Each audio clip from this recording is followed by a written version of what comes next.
Marc, Shutto. Title is Operations, Business Development, and just about anything you need me to do. Grew up in Wheat Ridge, Arvada, Colorado, Denver, Colorado. Celebrated my 50th birthday a couple days ago.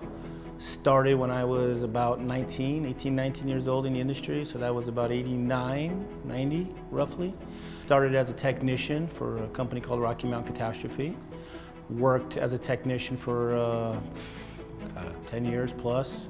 Moved around a little bit between the mountains and Vail and some large loss stuff, and really just kind of took off from there.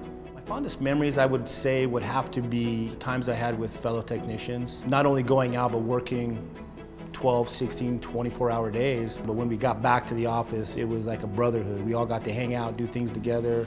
ESP offers knowledge, solutions, and a lot of guidance when the services are needed as far as equipment or anything else that we deliver, we offer. The reason why I haven't left the industry, the reason why I'm still in the industry is just how diverse it is. It's always changing, it's always moving, there's always something going on. You're always getting an opportunity to help somebody. At the same time, you're always getting a chance to grow yourself.